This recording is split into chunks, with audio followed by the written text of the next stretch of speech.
has a load of 70% and map 3 has a load of 65%.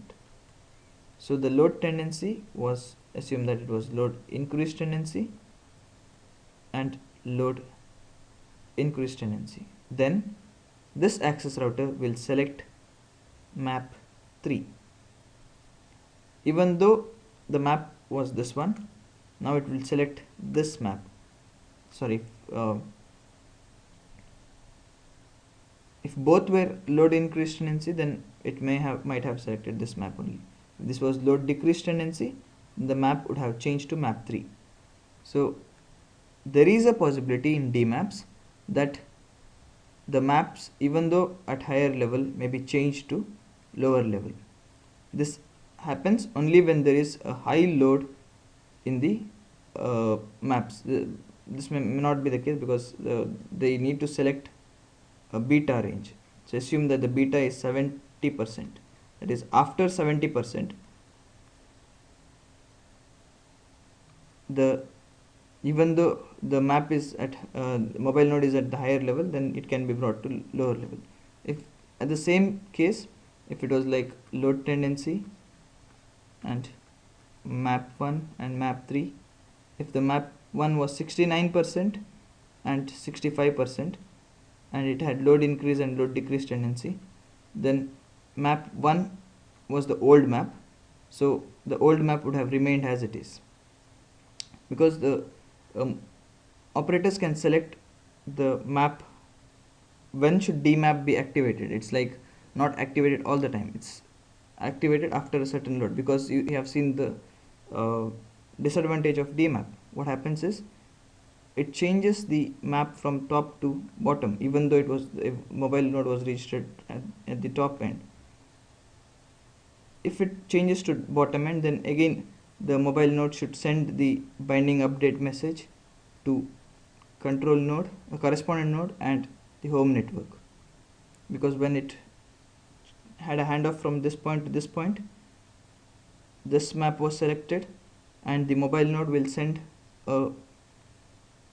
inform the regional care of address to the correspondent node and the home network via the binding update.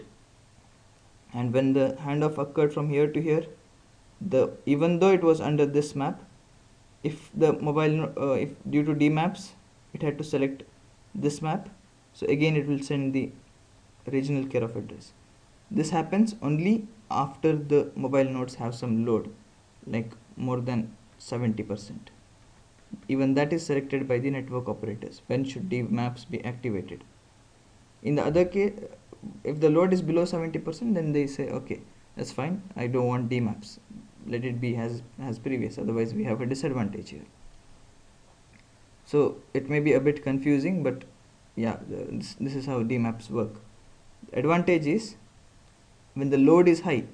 If the load is more than 70%, assume that this was the network operator selected that, okay, if above 70%, if the map has the load above 70%, then I have that problem that occurred with hierarchical mobile IPv6, that is the congestion problem in higher maps, and lower maps are underutilized.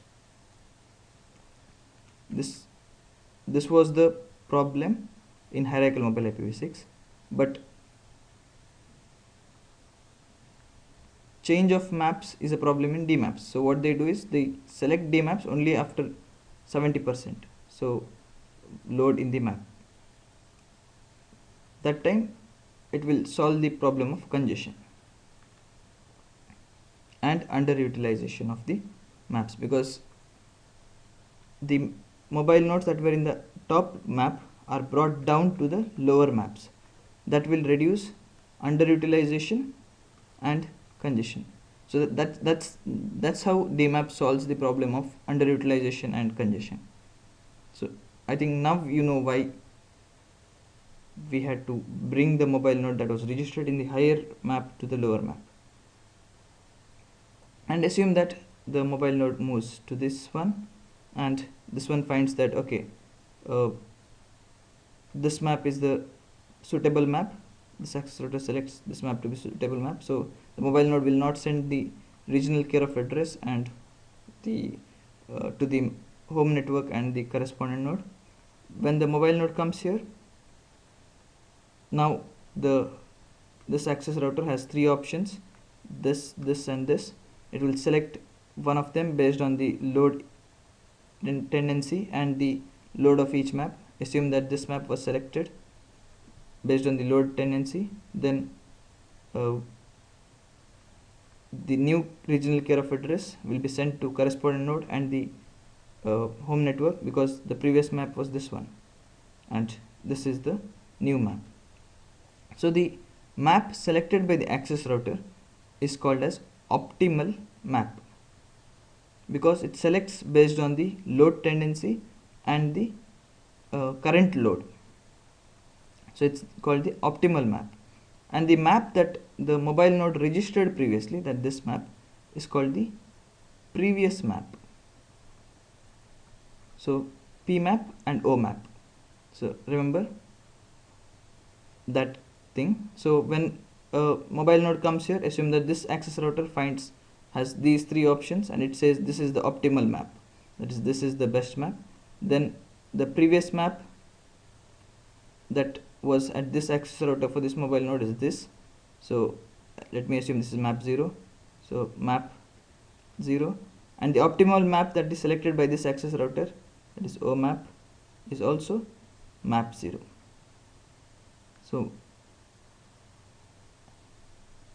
then the mobile node moves here and this access router finds this map to be optimal. Then I'll call this map to be 1, this 2, 3, 4. Okay, then this map to be optimal map. Then when the handoff occurs, the regional care of address also changes. So correspondent node and the home network are informed about the changes, and the previous map in this case is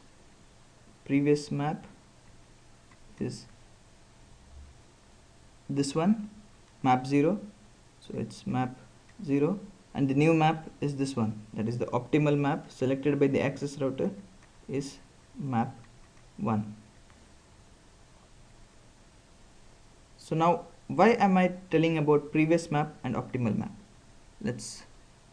Because I want to tell what the mobile node does when it gets the previous map that is not equal to the optimal map, as it was in this case. The previous map is map 0 and optimal map is map 1, and previous map is equal to optimal map, as in this case the previous map was map 0, this one, and optimal map was map 0, and that was done by this access router. So what does the mobile node do? That is what I wanted to tell. When the previous map is not equal to the optimal map, when the maps change, the mobile node has to inform the regional care of address to the correspondent node and the home network. So in this case, the binding update is sent to the correspondent node, binding update is sent to the home network, and also binding update is sent to the optimal map, that is the new map. And in this case, this is done by the mobile node. And when the previous map is equal to the optimal map, the mobile node sends the binding update to the optimal map or the previous map, which is the same, and the rest of the thing, that is the correspondent node and the home network, will not get the binding update. Binding update is nothing but telling your new regional care of address or informing the map about it's registered to this one. So the map will reply with the binding acknowledgement to the mobile node. So let's see this picture. So here are three maps that send the option, the RES field, to the access router. Access router will select the optimum map, and this is nothing but the mobile node sends the router solicitation message to access router, and access router will send the router acknowledgement message. It's nothing but when the mobile node comes to the access router's area, it says I am here by sending a router solicitation message. and access router will inform the mobile node that okay, I got your router solicitation, I know now you are here under my network. Then it gives the option in the router acknowledgement telling these are the maps that you can sell, this is the map that you are supposed to select, that is the optimal map, and it sends the binding update to that map, and then it gets the binding acknowledgement. If the optimal map was different than the previous map in the router acknowledgement message, then the mobile node would have sent a binding update to the map and also to the correspondent node and the home network. So I think this part is clear. So basically the problem solved is congestion in the higher level maps and underutilization of the lower level maps. So the load is efficiently balanced. So the DEMAPS efficiently selects the map and balances the load among mobility anchor point. So our goal was to see to it that the higher level maps are not congested and lower level maps are not underutilized, and that is clearly solved by DEMAPS.